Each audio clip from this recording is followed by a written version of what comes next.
And now, the general weather around Alaska. There's a blizzard warning out for tonight through tomorrow here for the eastern Arctic coast for east winds increasing to 55 miles an hour in gusts. That'll create blowing snow and snow drifts with visibilities reduced to less than a quarter mile at times. Central western Arctic coast winter weather advisory out for the same time period for snow and blowing snow, reducing visibilities to less than half a mile at times there, with winds gusts of anywhere from 25 to 45 miles per hour. Satellite imagery showing low pressure here in the Gulf or in the Bering Sea, and a stationary front bringing stationary precipitation from the Seward Peninsula right on down into the Yukon-Kuskokwim Delta and Bristol Bay area, western Bristol Bay there, with snow falling at Bethel for over 24 hours. Steady snow, light snow, bringing several inches along this band here in areas. Otherwise, some clouds shifting northward with some rain over south central Alaska and rain into the Kuskokwim Valley. And then some more mid and high level clouds up here over the eastern interior. Not much precipitation associated with that. And some light snow for the eastern Arctic coast clearing out on the west side.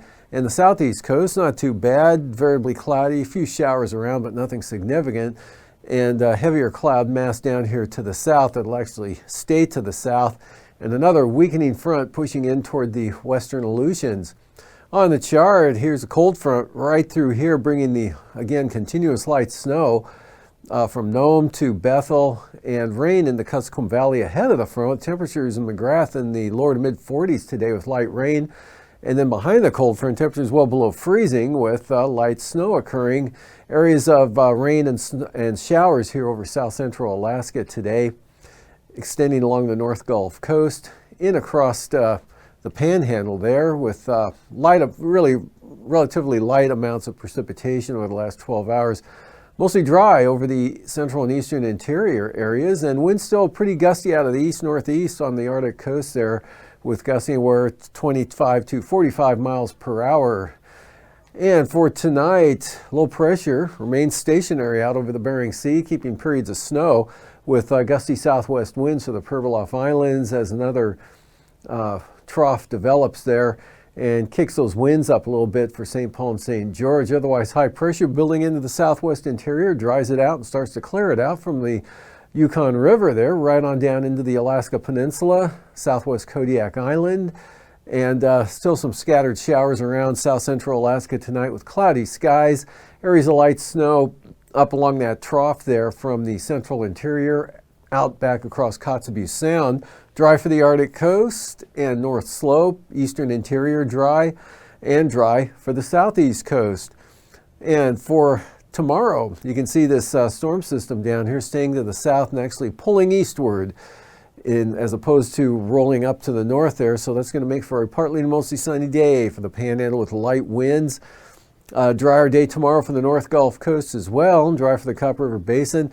Areas of light snow along this trough here from the Alaska Range right up across the mid-Yukon River into the northwest interior areas, but to the north and east, dry conditions, although gusty winds, again gusting to 55 miles an hour out of the east, will produce blowing snow and reduce those visibilities on the eastern Arctic coast.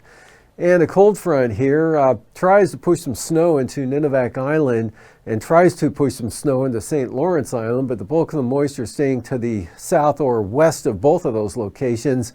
But the front right across the Pribilof Islands, so periods of snow tomorrow.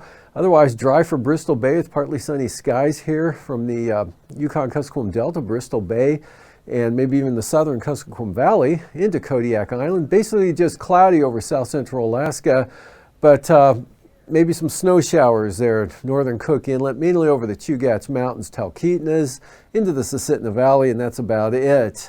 Moving on to Thursday, bigger storm comes into the central Aleutians there, and that'll bring gale force winds along with it with warmer temperatures. Could see gusts over 55 miles an hour occur ahead of this front.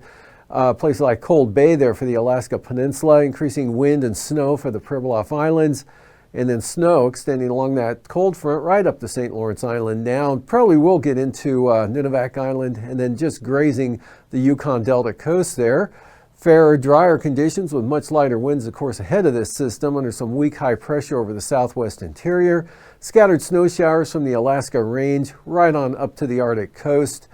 And mostly dry for the panhandle. A thing over here might bring a chance of showers into Misty Fjords area, Hyder, Stewart, but the remainder of the southeast coast will stay dry with light wind conditions and light winds into the Gulf of Alaska.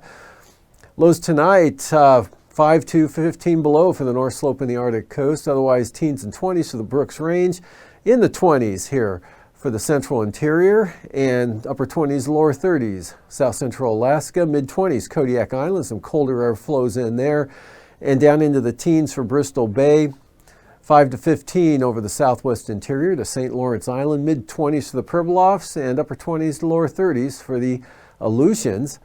Lows in the 30s for the southeast coast. Highs tomorrow, 40s to lower 50s for the Panhandle, otherwise upper 30s to mid-40s. South central Alaska, into the lower 40s for the Copper River Basin, upper 30s to lower 40s over the east side, and then cooler and the colder air back to the west, but still into the 20s here over the, or 20s to lower 30s over the Yukon-Kuskokwim Delta, Kuskokwim Valley. That's down about 10 degrees from today, though, and anywhere from teens to lower 20s for the Seward Peninsula, and 5 to 10 for the highs for the North Slope and Arctic coast. And for the lows on Thursday morning, a little below zero for the Arctic coast and North Slope, into the teens, mostly over the interior now, except south and east of the Alaska Range, mostly in the 20s to lower 30s and 30s for the Panhandle. That'll be followed by highs for the southeast coast, upper 40s to upper 50s, trying to push 60 degrees down across Prince of Wales Island, and in the lower 40s, give or take either side of 40 actually for south central Alaska and the Copper River Basin, but most areas will probably reach 40 or better all the way down to Kodiak. Bristol Bay, 35 to 40, near 40 for the Alaska Peninsula, mid-40s on Alaska. Coldest again up along the Arctic coast and North Slope, but above zero, 10 to 15 for the highs there. Alaska Broadcasters, National Weather Service, and Alaska Division of Homeland Security and Emergency Management will be conducting a test of the tsunami warning system Wednesday, March 27th at approximately 10:20 a.m. This test will be conducted for portions of coastal communities in southeast Alaska, the Kenai Peninsula, Kodiak, the Aleutian, and Pribilof Islands. Audio on TV will indicate it's a test, but what viewers see on their television screens may not. Go to ready.alaska.gov to report your test reception. This test will be canceled in the event of any significant seismic activity.